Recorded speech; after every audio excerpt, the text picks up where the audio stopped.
ሰላም ጤና ይስጥልኝ የቻናሌ ተከታዮች እንዴት ናቸው? ደህና ናቸው? እኔ ጋር አለው እግዚአብሔር ይመስገን፣ ሁሉ አማን፣ ሁሉ ሰላም ነው። ከኔ ጋር አለው እግዚአብሔር ይመስገን። እንግዲህ ዛሬ ቤዛን ድራማ ይዤላችሁ መጥቻለሁ። ባለፈው ክፍል ላይ እንግዲህ ቤዛና ሱራፌል ሊጋቡ እንግዲህ ሽር ጉድ እያሉ ነበረ። ነገር ግን ዛሬ ሰርጋቸው ነበር እና ይሄ ዶክተር ሮቤል እንግዲህ እንደፎከረው እንግዲህ በአሁኑ ሰዓት እንግዲህ ሱራፌልን እንግዲህ ለፖሊስ ጠቁሞ አስይዞታል። ያው ማለትም ሳሚም አብሮ ሂዷን። ሌሎቹ እንግዲህ በሰርጉ ቀን እንደዚህ በመሆኑ እንግዲህ በጣም ነበር እየተናደዱት። ሱራፌል እንግዲህ ይሄ ሮቤል ምክንያቱም ሮቤል ያው ያለውን ገንዘብና ንብረቱን ካጣ ወዲህ እንግዲህ ያጣው በሚሰራቸው መጥፎ ስራዎች ነበረ። ያን ያደረጉበት ምክንያት ሳሚም ሆነ ሱራፌል እንዲሁም ሉላ እንደዛ ያደረጉት ከባለፈው ከስህተቱ እንድማር ነበር። ነገር ግን እሱ አሁንም ከስህተቱ ሊማር አልቻለም። የሳሚ ሚዜዎች ሳሚ፣ ሽብሩ እንዲሁም ደግሞ ቅንጅርት ነበሩና ያው አምሽተው ከቤት ሲገቡ እንግዲህ ሴቶቹ እንግዲህ ከበር ላይ ቁመው እየጠበቋቸው ነበረ። ምክንያቱም በሰርጋቸው ማግስት እንግዲህ አምሽተው መግባት ስለሌለባቸው ሴቶቹ እንግዲህ ከሙሽሯን ጨምሮ በጣም ነበር እየተቆጧቸው።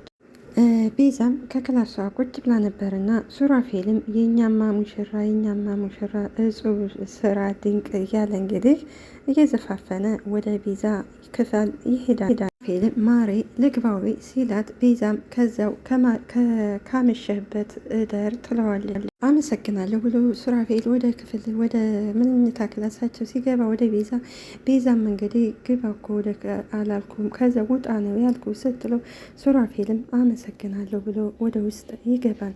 እንግዲህ ሱራፌልና ቤዛ በእርግጥ ያው ሱራፌልን ብዙ ነገሮችን ቢያጠፋ ከቲጄ ጋር ነገር ግን ያው ብዙ ስቃይና መከራ ነው። እንግዲህ ያው ለፍቅር ብዙ ዋጋ ይከፈል የለ ሱራፌልና ቤዛ እንግዲህ ለፍቅር ብዙ ዋጋ ከፍሎ ነበረ። ሱራፌልም የኔ ማር እኔ የሰማሁትን ሳይሆን ያየሁትን ነው ማመን የምችለው። እንደዚህ ጥንብዝ ብሎ አምሽቶ ሲገባ በፈገግታ የምትቀበል ብቸኛዋ እኮ ሴት አንቺ ነሽ ይላታል። እዛም እንግዲህ በቁጣ ቆይ ግን ሱሪ ነገ ሙሽራ መሆንክን እያወቅ እንዴት አምሽተ ትመጣለህ? ሱራፌልም ማሬ ይሄ ነገር እኮ ያለ ነገር ገርምሽ ነገር የወንድ ላጤ ፓርቲ ተብሎ ሁሉ ሰው ፈታ ነበር እያለ ቤዛም እና ታዲያ ግን እኮ አንተ ወንድ ላጤ አልነበርክም። ሱራፌልም በዩ ማን ነው ያገባ ሁሉ ባለትዳር ነው ያለው። የሚገርምሽ ነገር አንዳንዱ ኑሮ ሲመረው ባለትዳር ይሆን ከዛ በኋላ በትዳር ውስጥ ከገባ በኋላ ትንሽ ኮሽታ ሲፈጠር ለምን አገባው ብሎን መከራ ስቃይ ያሳያል። ዛም እንግዲህ እያዳመጠችው እሺ አንዳንዱ ውስጥ አንዳንዱማ አስወላጅ ኮሚቴ ያቋቋመ ይመስል አገባና ዝም ብሎ ልጅ ሲወልድ ኑሮ የትዳር ጣዕምን ሳያውቅ ልጆች ከወለደ በኋላ ዝም ብሎ ይሞታል። ዛም እና ታዲያ ግን እኮ ልጆች እኮ ትዳርን ያሞቃሉ ትለዋለች። ቤዛ በትክክል ናት። ያው አንዳንዱ ሰው እንግዲህ ወደ ትዳር ውስጥ ሲገባ አስቦበት አልሞበት አይደለም። ያው ከብቸኝነት ወይም ኑሮ ሲከብደው ሚስት ላግባ ብሎ ሚስት ካገባ በኋላ ያው ይህ ነገር ጭቅጭቅ፣ ምክንያቱም አስቦበት ስላልገባ ያው ይጨቃጨቃል። አንዳንዱ ደግሞ አስቦበት በቃ ከአንድ ሁለት ይሻላል ብሎ ወደ ትዳር ውስጥ ይገባን። ያው ልጆች ይመጣሉ። ልጆች ከወለዱ በኋላ ልጆች ደግሞ ሲኖሩ ቤታቸው ሞቅ ድምቅ ብሎ በዛ ባለው በትዳር ተመስገን ብሎ ምክንያቱም ያው ልጆች ሲመጡ ትዳሩም ደስ እያለ እሱም ትዳሩም እየሰመረለት ባልና ሚስቱም ደስ እያላቸው ትዳራቸውን ይመሰርታሉ። ደስተኛ ሆነ ይመጣሉ። አንዳንድ ወንዶች ደግሞ ልጅ እንዲወለድባቸው አይፈልጉም። ልጅ ሲወለድ ያው ለምን ወለድሽ ብሎ ብዙ ወንዶች ያው ከሚስቶቻቸው ጋር ጭቅጭቅ ያው ይፈጥራሉ። ምክንያቱም አንዳንድ ወንዶች ጭራሽ ልጅ እንዲወለድላቸው አይፈልጉም። ምክንያቱም ልጅ ሲወለድ ያው ኢኮኖሚያቸውም እየጨመ እንትር እያለ ማለት ያው ከአንድ ሁለት ከሁለት ሶስት ከሶስት አራት እያለ ሲመጣ ወጪ ስለሚበዛባቸው እንግዲህ የዘመኑ ወንዶች ያው ሁሉንም ማለት ባንችልም ያው የማይወዷሉ ልጅ ሲወለድ አንድ ከተወለደ ከዛ በኋላ እንዲወለድም የማይፈልጉ አሉ። ነገር ግን ልጆች ደግሞ የፈጣሪ ጸጋ ስለሆነ እንደውም ልጅ ሲበዛ ጥሩ ነው። ቤታቸው ሞቅ ደመቅ ይላል። ሉላም ይችላም ያው ልጆች ትዳሩን ያሞቃሉ ስትለው ሱራፌልም ትዳርን መጀመሪያ እኮ የሚያሞቁት ባልና ሚስት ናቸው ይላል። በእርግጥ ልክ ነው። ያው ባልና ሚስት ከተስማሙ ከዛ በኋላ ነው እንግዲህ ልጆች የሚመጡት። ግን ባልና ሚስቱ ሳይስማሙ መጀመሪያ ያው ልጆች መንጣት የለባቸውም። ምክንያቱም ባልና ሚስቱ በተጨቃጨቁ ቁጥር ልጆች ደስተኛ ሆነው አይኖሩም። ቤዛም እንግዲህ የእውነት ዛሬ ተሞልተህ ነው የመጣኸው ትለዋለች። ፌልም ምን ዋጋ አለው ታዲያ አንደኛው ጎዶሎ ነው ሲላት፣ እንግዲህ ቤዛም እንዴ ሳሚን ነው ጎዶሎ ነው የምትለው ስትለው፣ እንግዲህ ሱራፌልም እባክሽ ስቀልድ ነው ይላታል። ይችም ሳሚ ጎዶሎ ሆኖ አያውቅም። ቢጎል እንኳ የሌሎቹን እኮ ጎዶሎነት የሚሞላ ነው እሱ። እረ እስኪ ቆይ የቅድሙ ጨዋታ እኮ ተመችቶ የነበረ። እስኪ አንዳንዶቹ ታዲያ ለምን ይጋባሉ ብላ ተጠይቀዋል። አንዶቹማ አንዳቸው የሌላኛውን ሕይወት መኖር ስለሚከብዳቸው ፍቅራቸውን ወደ ትዳር ቀይረው የተለያዩ ትዳርን የመሰለ ትልቅ ተቋም መስርተው በደስታና በጤና ይኖራሉ። ልክ እንደኔና እንዳንቺ ይላታል። ምክንያቱም ሱራፌል ይሄንን ያለበት ምክንያት መጀመሪያ ላይ ወደ ቤዛ ሲሄድ እንግዲህ ለበቀል ሮቤል ልኮት እንግዲህ ለበቀል ነበር የሄደው። በአጋጣሚ እንግዲህ ቤዛን ያፈቅራትና እንግዲህ ለዚህ ሁሉ ደረጃ ይደርሳል። እንግዲህ ሌላኛዋ ሉሲ ናት፣ ጨቅጫቃዋ። እንግዲህ ሉሲ እንግዲህ ሳሚ ተነስ፣ ከመቼ ወዲህ ነው አንተ ወንድ ላጤ ይሆንከው ብላ ተጠይቀዋል። ኩቻዬ ቆይ ያላገባ ሰው ከመቼ ወዲህ ነው መጤ የሚባለው ይላታል። ሉሲም አንተ አላገባህም ወይ ብላ ተጠይቀዋል። ኩቻዬ ቆይ እንደዚህ ሳንጋባ የተጨቃጨቅን ስንጋባ የት ይደርስብናን ጭቅጭቁ ይላታል። ሉሲም እባክህ ሳሚ ከእንግዲህ በኋላ እንደዚህ ነገር አደርጋለሁ ብትል እኔ ዝም እንደማልልህ እወቅልኝ ትላል እንግዲህ ብላ ታስጠነቅቀዋል። ዛሬም የልጆቹ ፕሮግራም ይበላሽባቸዋን ብዬ ነው ዝም ያልኩህ። ሳሚም አይ ኩቻዬ ይላታል። ሉሲም እባክህ ሳሚ አንተ እኮ የልጅ አባት ነህ፣ እንደዚህ መሆን የለብህም ብላ እንግዲህ ሳሚን ትነግረዋል። በቃ የልጅ አባት ነህ፣ ብዙ ኃላፊነት አለብህ ብለሽ ልትነግሪ ነው አይደል ሲላት፣ ሉሲም እባክህ ሳሚ እንደዚህ አትሆን፣ እባክህ ሳሚ ተረዳኝ፣ እኔ የተስተካከለ ትዳር እንድኖረኝ ነው የምፈልገው። ኩቻዬ ነገ ጧት አይደርስም እንዴ ለመጨቃጨቅ ሲላት፣ ሉሲም ነገማ ሚዜ ሙሽራ አለብን፣ ሚዜዎች ነን፣ ለመጨቃጨቅ እኮ ጊዜ የለንም። ሉሲ እንግዲህ በጣም ሲበዛ ትቀናለች። እና እኔ የምልህ ሳሚ ከዛ ስትዝናኑበት ከነበረው ሴቶች ነበሩ እንዴ ብላ ተጠይቀዋለች። መሰለኝ 1-4 ሴቶች ነበሩ ብሎ እንግዲህ ለሉሲ ይነግራል። ሉሲም በንዴት ጭራሽ አፍክም ሞልተህ 1-4 ሴቶች ነበሩ ትለኛለህ እንዴ? እንግዲህ ሉሲ ማናደድ ስለሚፈልግ እንደ ቆይ እስኪ ሱራፌልን ልጠይቀው 5 ሴቶች ነበሩ እንዴ ይላታል። ሉሲም ቆይ 4 ነበሩ፣ እናንተ ሲጀመር 4 አይደላችሁም እንዴ ትለዋለች። ቆይ እንደዚህ እንደሚጥምጣ እንደዚህ የምትንበለበሊው ሁሉንም ሴቶች ቆጥረን እንድንመጣ ትፈልጊያለሽ እንዴ? ከእንግዲህ በኋላ ኩቻዬ ሙች ሁሉንም ስንት ሴቶች እንዳለ ቆጥሬ እነግርሻለሁ እያለ እንግዲህ የባሰ ሉሲን ያናዳታታል። ሌላው እንግዲህ ሳሮንም እንግዲህ በሽብሩ ተናዳ፣ ሽብሩ ግን ተኝቶ እያንኮራፋ ስለሆነ ሲያንኮራፋ በጣም ትናደድበታለች። በነገራችን ላይ ሳሮንና እንግዲህ እቺ ሉሲ በጣም ነው የሚቀኑተው። ሳሮንም በሽብሩ በጣም ትቀናለች፣ ትናደዳለች። ሴቶችን አግኝተ ነበር እንደ ብላ እሷም ትጠይቃለች። ሉሲም ልክ እንደዛው እንግዲህ በትዳር ውስጥ ቅናት የሚባል ነገር አስፈላጊ አይደለም። ዋናው ደግሞ መተማመን ነው።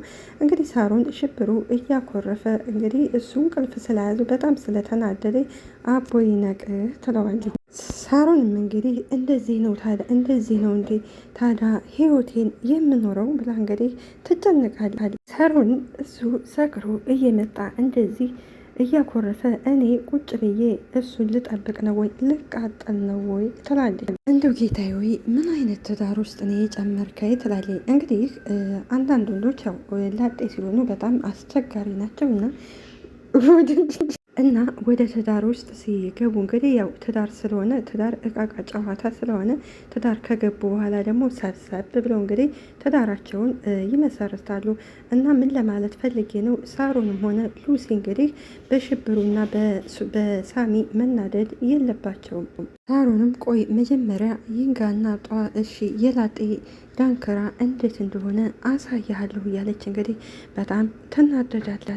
ቤዛ ያው ልትሞሸር ስለሆነ እንግዲህ ልብስ እያለበሷት እንግዲህ የኔ ልዕልት ጨረቃ እኮ ነው በጣም የመሰልሽው በጣም ነው ያማረብሽ ይላሁንም ኧረ ተይ እስኪ ዝም በይ በአንዴ ጨረቃ ላይ መውጣት አይከብድም እንዴ ትላታለች ሉሲም ምን ነው ሳሮን ተሳሳትኩ እንዴ ሆንም ኧረ አልተሳሳሽም ሉሲዬ ትላታለች። ዛሬ ግን ዝም መጨቃጨቅ አልተጨቃጨቅሽም ስትላት ሉሲ ማታ ከሳሚ ጋር ስጨቃጨቅ አምሽቼ አሁን እንዴት ልጨቃጨቅ ስትል ሳሮንም የኔን ጉድማ ተይሮ የትናንትና የደስታቸው ቀን አይደለ ምንም ቢያደርጉ ችግር የለውም ይደሰቱ አበበ በላ ከበደ አሮን በላሉ እያለች እንግዲህ ትተርታል። ያ ማለት እንግዲህ ቤዛና ሱራፌል ሊጋቡ ሌሎቹ ምን አገባቸው ለማለት ፈልጋል። አሮንም ኧረ እባክሽ በፈጠረች ዛሬ እንኳን የምታወሩኝ ነገር እስኪ ወቂ መጀመሪያ እስኪ ተረጋጊ ብላ እንግዲህ ሉሲን ትመክራታለች። እውነቴን እኮ ነው ሱራፌል ሊያገባ እነሱ ምን ቤት ናቸው? አሮንም ሚዜ ናቸው ሌላ ምን ይሆናል? ሲም ቀልጂ አንቺም በተራሽ ይቀለድብሻል። እኔስ ኑር ያለው ሲደላይ ሲከፋኝ ከእንግዲህ ሚስቱ ነው ለሚያገባዊ ብላኛለ ብላ እንግዲህ ለቤዛና ማለት ለዚህ ለሉሲና ለሳሮን እንግዲህ ቤዛ አሽሞር ትነግራቸዋለች። ቆይ እኛ እነሱን እያማረርን እነሱ ደግሞ እኛን እያማረሩ አነው ታዲያ ከዚህ ጋር ትክክል ትላለች። ዛም አረ ስቀልድ ነው እስኪ በቃችሁ ትላግጥ ትዳር እንዳወሩለት ሳይሆን የኖሩለት ነው ትክክል። እዚህ ትዳር ጥሩ ነገር ስለሆነ በቶሎ አግቡ ብላ እንግዲህ ትነግራቸዋለች። ምህት እንግዲህ እሺ ቤዝዬ ምክርሽን ተቀብለናል ትላታለች። ምን ነው ቶሚና ጄሪ ዝም አሉ ትላለች። ማለት ሉሲና ሳሮን እንዴት ዝም አሉ እያለች ነው። ሳሮን ይቺ ሉሲም እንዴት ብታይ እንዳማረብሽ ትላታለች። ቤዛም አይደለም ለሙሽራው ለአንደኛው ሚዜ ራሱ የምትመለሽ አይመስለኝም ስትላት ሉሲም እንግዲህ ለምንድን ነው የምትከፋፊ ሁሉንም ሚዜዎች ማለት አትችም እንዴ ትላታለች። ያው እንግዲህ የወንዶቹ ሚዜና ሙሽራው ናቸው እንግዲህ ሽብሩ ቀርቶባቸው ኧረ ቶሎና ሽብሩ እያሉ እንግዲህ ይጠሩታል። እንግዲህ ሽብሩ ይመጣና እንግዲህ አንድ አይነት ነበር ልብስ የገዙት ልብሱ ይጠባውና እንግዲህ ምን አይነት ልብስ ነው ያመጣችሁ ልይ ብሎ እንግዲህ ሌላ ልብስ ሲለብሳል። ከዛ ሳሚ እንግዲህ ይሄን ያህል ሰውዬ እንግዲህ ከየት ይመጣለታል ልብስ ይላል። ምክንያቱም ሽብሩ እንግዲህ ወፍራምና ትንሽ ከሌሎቹ ያው ቁመቱም ረዘም ያለ ስለሆነ እንግዲህ ከነሳሚ ጋር አንድ አልሆነለትም ልብሱ። እንግዲህ ለሱራፌል ልብሱን ካለበሱት በኋላ እንግዲህ ይሄው ልስማ ሁለተኛ ጊዜ እኮ ነው የተሞሸርከው ስለዚህ ልብሱ በቂ ነው ይለዋል። ምክንያቱም ሳሚና ሱራፌል ከዚህ ቀደም እንግዲህ ተሞሽረዋን ተጋብቶ ነበረ። እንግዲህ ዶክተር ሮቤል ባመጣው ጣጣ እንግዲህ ሳሚና ሱራፌል ያው በሁለታቸው መሀል እንግዲህ የሆነ ትንሽ ነገር ጠብ ተፈጥሮ ነበር። ያን ሁሉ ችግርና መከራ አልፎ ነው እንግዲህ እንደገና ሁለተኛ የሚጋቡት። ይህ እንደ ደንቡ እንግዲህ ሙሽራውና የወንዶቹ ሚዜ እንግዲህ ወደ ሴቷ ወደ ሙሽራዋና ወደ ሙሽራዋ ቤት ይሄዳሉ።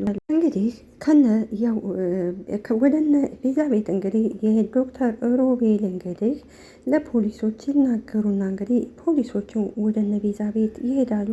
ከዛ በኋላ እንግዲህ ሁሉም ፖሊሶቹን ሲያያቸው ይደነግጣሉ። ሩምና ሳሚ እባካችሁ ዛሬ ሰርጉ ነው ብለው ሲናገሩ ፖሊሶቹም እባካችሁ ስነ ስርዓት ያዙ ይሏቸዋል። ሩም እባክህ ለአንድ ቀን ከዛ በኋላ ተወስዱታላችሁ እስኪ ተዉት ቢሉት እንግዲህ ቢሏቸው ፖሊሶቹም እሺ አላሉም።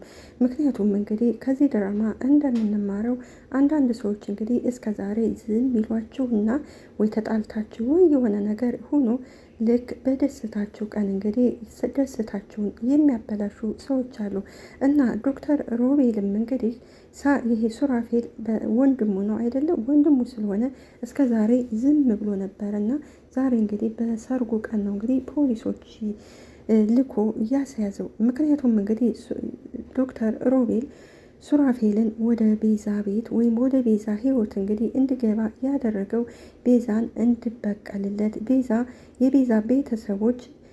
የቤዛ ቤተሰቦች እንግዲህ የእኛን ሀብትና ንብረት ቀምተውናል፣ ወይም የቤዛ አባት ደግሞ የእኛን አባት ገድሎብናል። ስለዚህ ቤዛን እንበቀላታለን ብሎ ነበር ሱራፌልን አሳምኖት የነበረው። ሱራፌል ደግሞ እንግዲህ ያው ቤዛን ሲያያት ምንም ጥሩ ልጅና የዋ ሰውን የምታምን ስለነበረች እንግዲህ ሱራፌል ቤዛን አፈቀራትና ተጋቡ። ከዛ በኋላ እንግዲህ ህይወታቸው እየቀጠለ ነበረ። ምክንያቱም ሱራፌል ማለት ቤተሰቦቿ ባጠፉት እሷ መቀጣት የለባትም ብሎ ነው እንደዛ ያደረገው እና ሱራፌል ያለው ትክክል ነው። አንድ ሰው ቤተሰቡ ቢያጠፋ ልጅ ደግሞ መቀጣት የለበትም፣ እንዲሁም ደግሞ ከበቀል ያው ፍቅር ይበልጣል ብሎ ነው እንግዲህ ሱራፌል ቤዛን ለማግባት የተስማማው። ነገር ግን ዶክተር ሮቤል በጣም የሆነ ቀናተኛ ስለነበረ እንግዲህ የወንድሙን ደስታ ስለማይፈልግ ነው እንደዚህ ያደረገው። ይህ እነ ሳሮንም ሉሲም ሁሉም ቤዛም እባካችሁ ሌላ ጊዜ አይሆንም ወይ ሌላ ጊዜ ውሰዱት ቢል እንግዲህ ሱራፌልም በቃ አታስቡ ተመልሼ እመጣለሁ ብሎ እንግዲህ ፖሊሶቹም ይዘውት ይሄዳሉ። ሱራፌልም እንግዲህ ሳሚ አደራህን እሺ ቤዝዬ ምንም አልሆንም ብሎ ወደ ፖሊሶቹ ጋር አብሮ ተከትሎ ይሄዳል። ከዛ በኋላ እንግዲህ ቤዛን ካረጋጓት በኋላ ሳሚ እኔ ሄዳለሁ ብሎ ሳሚ ከሱራፌል ጋር አብሮ ይሄዳል። ቤዛም ቆይ ለምንድን ነው እንድሄድ የማታደርጉኝ? ባሌ እኮ ታስሮ ከዛ ነው ያለው፣ ስለዚህ እኔ መሄድ አለብኝ ስል እንግዲህ ስትል ሁሉም አንቺ አትሄጂም እሱ ተመልሶ ይመጣል ተረጋጊ ብለው እንግዲህ ይመክሯታል። እርትም እንግዲህ ቆይ እንዴት ይህን ነገር ሊያውቁ ቻሉ ሲል እንግዲህ ሳሮንም ወይ ዘርፌ ናት ወይንም ደግሞ ያነ የተረገመ ዶክተር ናቸው የሚጠቁሙት ትላለች። ያም እንግዲህ ከመጀመሪያው እኮ ፈርቼ ነበር ይሄ ነገር እንደሚፈጠር፣ ወይኔ ሱሬ እሱ ከዛ ብቻውን ታሰረ ትላለች። እንግዲህ እንዳልኳችሁ ቤዛና ሱራፌል ብዙ ነገር ነበር አብረው ብዙ ስቃይን አሳልፈው እንግዲህ በስተመጨረሻ እንግዲህ ቤታቸውንም አግኝተው ቤታቸውን ዘርፌ ወስዳባቸው ስለነበረ እንደምንም ብለው ቤታቸውን ያላቸውን ንብረት ከእጃቸው ካስገቡ በኋላ እንግዲህ በመጨረሻ እንግዲህ ያው ከዚህ በፊትም ቢጋቡ አሁን ደግሞ ትዳራቸውን ለማደስ እንግዲህ ድግስ ደግሰው ሊጋቡ ነበር። ነገር ግን እንግዲህ እንዳልኳችሁ ይሄ ሮቤል የሚባለው የሱራፌል ወንድም ስለሆነ ሱራፌል እንግዲህ ቤዛን ሊበቀላት ስላልቻለ በዛ ተናዶ ነው እንግዲህ ይሄ ዶክተር ሮቤል እንደዛ ያደረገው። ዶክተር ሮቤልም እንግዲህ ያለውን ሀብትና ንብረት እንግዲህ የገዛ ሚስቱ እንግዲህ እንዳለ ማለቴ ያለውን ንብረት እንግዲህ ወደ በራሷ ስም አዙረዋለች። ሮቤል በዛ ተናዶ ነው እንግዲህ አሁን ላይ ምንም አይነት ገንዘብ ስለሌለው ከዚህ በፊት እንግዲህ ባለው ገንዘብ ሲኮራ በገንዘቡ ገንዘብ አለኝ ገንዘብ ስላለኝ የፈለኩትን ነገር አደርጋለሁ ሲል እንግዲህ ሲጎራ ነበረ እና ከዚህ ያ ገንዘብ እንግዲህ የገዛ ሚስቱ ሁሉንም ነገር በእሷ ስም ስላደረገችበት አሁን ባዶ እጁን ስለቀረ ነው። እና ምን ለማለት ፈልጌ ነው፣ የፈለገ ገንዘብ ቢኖራችሁም ያ ገንዘብ ደግሞ አንድ ቀን ልታጡት ትችላላችሁ። እና አንዳንድ ሰዎች እንግዲህ ባላቸው ገንዘብ አለኝ እኔ ማንም ሰው የሚነካኝ የለም ብለው እንግዲህ በገንዘባቸው ገንዘብ ማለት ጤናንም ገንዘብ ምንም ነገር ሊገዛ አይችልም። እና በገንዘባቸው የሚኮራሩ ሰዎች እናጣለን ብለው ስለማያስቡ፣ ነገር ግን አንድ ቀን እናጣለን ብለው አያስቡም። ነገር ግን ይሄ ትክክል አይደለም። ያው ያገኘም ያጣን ያጣም ደግሞ ያገኛል። ይህን ደግሞ መርሳት የለብንም። እና አንዳንድ ብዙ ሰዎች እንደዚህ ነው የሚያደርጉት። እንግዲህ ከዚህ ድራማ እንደተማር ነው ከሆነ እንግዲህ በሁለት መንገድ ነው የምናየው። ከበቀል ፍቅር ይሻላል ነው። ሌላው ደግሞ ያገኘ ሰው እንደሚያጣ ነው። ያጣ ሰው ደግሞ እንደሚያገኝ ነው። እንግዲህ ወይዘሮ ዘርፌ የነቤዛን ሀብትና ንብረት ወስዳባቸው ነበረ። በመጨረሻ ገንዘባቸውን ከእጃቸው አስገብተዋል። እና ስለነበረን ቆይታ እናመሰግናለን። ሀገራችንንም ኢትዮጵያ ሰላም ያደርግልን። እኛም ደግሞ ፈጣሪ አምላክ ይጠብቃችሁ፣ ለሀገራችን ያብቃን ባይ